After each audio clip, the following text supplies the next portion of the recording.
Olá, bem-vindo ao nosso momento de reflexão. E é um prazer ter você conosco. O texto sobre o qual nós vamos refletir hoje é tirado de Lucas, capítulo 3, versículos 15 a 16 e 21 a 22. Trata-se do batismo do Senhor, que na verdade é uma festa celebrada na Igreja Católica para encerrar o tempo do Natal e iniciar o tempo comum. O batismo para o cristão é o início de uma nova vida de fé na comunidade, a partir do qual ele se torna discípulo de Jesus e filho de Deus, e assume um compromisso de transformação da nossa realidade. Pois bem, vamos ao tema então da nossa reflexão. Quero refletir com você o sentido do batismo de Jesus na perspectiva judaica e seu significado para o cristão. Esta vai ser a nossa temática, tendo como base o texto de Lucas. E aí eu quero refletir com você a partir de três simbolismos, aliás 4. Tempo, pomba, a Torá e água e fogo. Então, partindo desse simbolismo, vamos entender o que é o batismo na perspectiva histórica e para nós hoje. Comecemos com o tempo. O tempo cronológico de nossas vidas é marcado pelo nascimento e pela morte. Tem o tempo de Deus, que é o tempo cósmico, né? Que não tem início nem fim. Agora, no tempo cronológico, entre esses dois pontos para o cristão, está a encarnação de Jesus, que veio nos trazer a boa nova do reino de Deus e nos convocar a sermos seus evangelizadores. Judeus e cristãos das comunidades dos evangelhos não se contentaram em reconhecer que Jesus fora judeu plenamente, mas era preciso demonstrar que a Torá, isto é, a lei judaica, também se encarnou nele. Não só ele se encarnou, mas a lei também em Jesus. E aí fica a pergunta, como isso aconteceu? Vamos lá, você vai entender. É o que diz a memória do batismo de Jesus conservada em todos os evangelhos, quando afirma que o Espírito Santo desceu sobre ele em forma de pomba. Em forma de pomba. E por que pomba? Aí está uma questão interessantíssima, é simbólico. Então, a pomba em hebraico se diz Ioná, também Jonas em português. Ela é uma ave frágil, de notória candura e fiel ao seu companheiro. Por isso os judeus fizeram dela o símbolo da paz e do povo de Israel. O povo que quer a paz, mas vive sempre, por causa da sua fragilidade, perseguido pelas nações do mundo. Bom, mas a questão atual é se perguntar, se nós poderíamos dizer o mesmo do Israel de hoje. Basta ver as suas ações políticas e econômicas em relação aos palestinos que vivem na mesma região.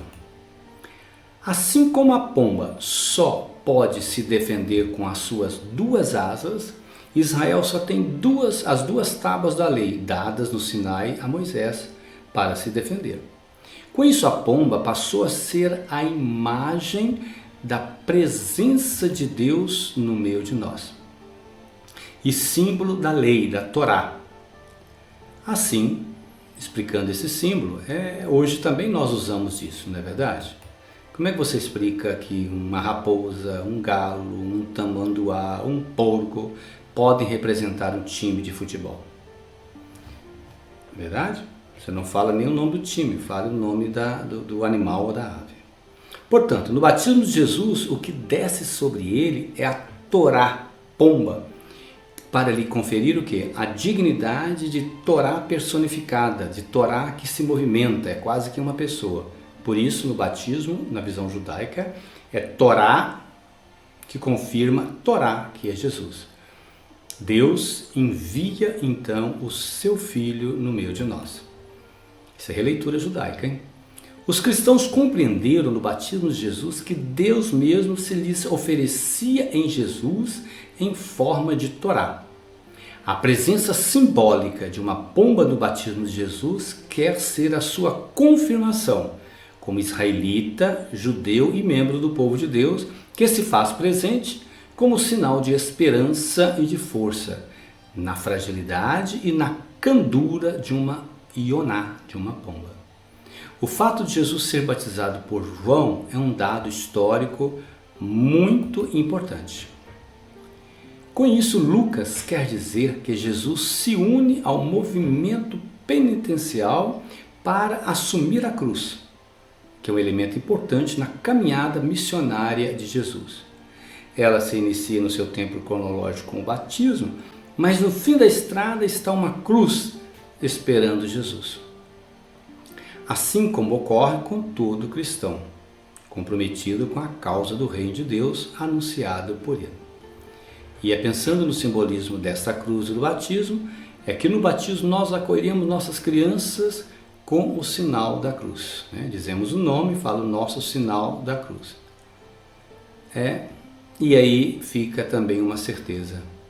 Não há vida sem cruz. Não há vida sem cruz. No momento do batismo de Jesus, o céu rasga-se e o Espírito Santo em forma de pomba desce e diz que ele é o seu Filho amado. O céu rasgou-se, como o desejo do profeta Isaías, pedindo a Deus que fendesse o céu e descesse. Você pode ler em Isaías 63:19.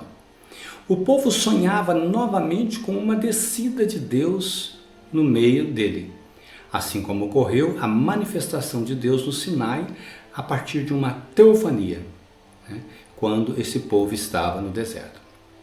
No batismo, Deus se manifesta novamente agora em seu Filho amado, o judeu e Messias Jesus, conforme previa a tradição. Assim como Deus desceu no tempo da escravidão do Egito para libertar o seu povo, Êxodo 3, 7, 8, o Espírito de Deus veio sobre Jesus para iniciar uma nova etapa na história da salvação. O batismo de João Batista é o da água para a purificação. Nós hoje realizamos também o batismo utilizando-nos da água. Portanto, no entanto, há uma diferença entre esses dois batismos. João Batista insistia na água para demonstrar a vinda do Messias, como o povo precisava passar por um processo de purificação para receber o enviado de Deus e começar uma nova história. Já no nosso batismo, o nosso batismo tem relação com a morte e a ressurreição de Jesus e seu discipulado, e um compromisso com a transformação social. No batismo de Jesus, Deus volta a falar com o povo. Olha que interessante.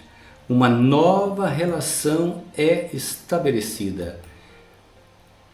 Em e com Jesus, não existe mais porta fechada para falar com Deus. Mas guarde uma coisa para terminar. Batismo não é para lavar pecado e livrar-se de culpas passadas, do simbólico Adão, o ser humano, que tampouco existiu e somos todos nós. Uma criança batizada é confirmada na graça de Deus, na qual ela nasceu sem pecado. Nós nascemos em estado de graça pura, depois nos tornamos pecadores. Então, ser batizado é um recomeçar nas águas que nos lavam no Espírito e no fogo que purifica. Olha aí o nosso último simbolismo. Na celebração do batismo do Senhor, fica aí o convite para nós. Renovemos nosso batismo, nosso compromisso com a vida de fé na comunidade e na transformação da sociedade. Isso é fundamental. Sejamos instrumentos de paz e bem, e na ação do Pai, do Filho e do Espírito Santo, o batismo que veio até nós. Um abraço. Se gostou e foi útil para a sua formação, compartilhe essa nossa reflexão com alguém que você gosta. Um abraço, fiquem com Deus.